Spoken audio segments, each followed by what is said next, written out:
It's not your job to make your kids happy. It's your job to teach them life skills. So a lot of my parents really struggle with something called guilt-based parenting. And this is what happens.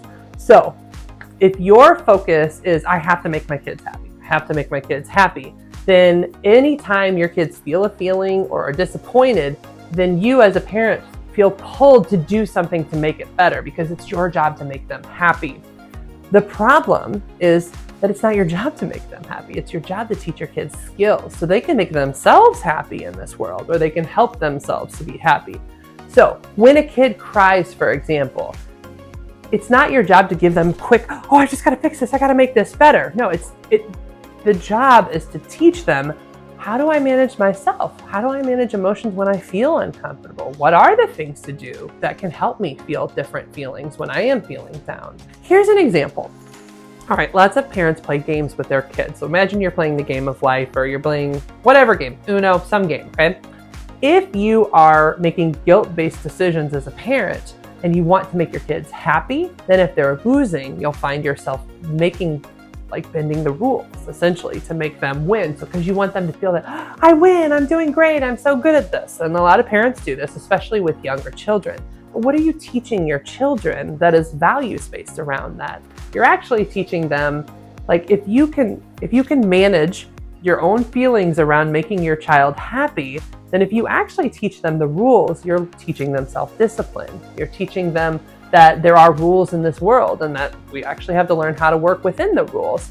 If you teach them to lose and lose gracefully, for example, so say you do win and they lose, that's an opportunity to teach them a value around, hey, sometimes we get things and sometimes we don't get things. What are ways for you to manage what that feels like? And you could even use it as a teachable moment to explore what you do when you lose. Here's an example of how I would say that. It is disappointing. I wanted to win, but you know what? I'm really proud for the other person who won too. And actually, I learned a lot of things in this game. I learned how to count better. I learned how next time, this is what I want to do in the game to get better. So if your kid wins at every game, they never learn how to grow. They never learn how to sit with the uncomfortable feeling of, oh, I didn't get what I wanted, but how am I going to get better for next time? And that's the struggle with guilt-based parenting. Is you see their feelings, you almost feel their feelings. That's part of the issue. Is I know as parents you care so much about making them happy and taking every bad feeling away.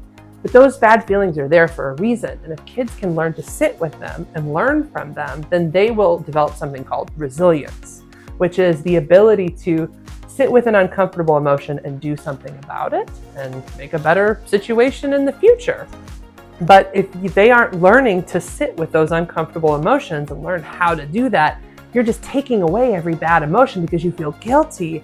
They don't learn that skill. So later in life, when they're an adult and say they don't get into the college they want to, or they don't get a job because they haven't learned essentially how to work for it and slow down. And if they didn't get the job they want, okay, if you do want a job like this, what do you need to do to keep working at this? What did you learn from this failure? What did you learn from this mistake? So as parents, you have to get in touch with the value that you're trying to teach your kids in these moments. And that's what allows parents essentially to sit with that uncomfortable feeling of, oh no, they're crying. Oh no, they feel sad. Oh no, because I know I'm a mom. I know what it feels like to want to just take away every bad emotion. When you get grounded in the values that you're trying to teach your kids, then you realize that sometimes sitting with that uncomfortable emotion is teaching a greater skill, which is how to live a quality life. So it's been Angela. If you would like to see me, please submit a contact form at therapistinstlouis.com. And also please like and subscribe for more videos.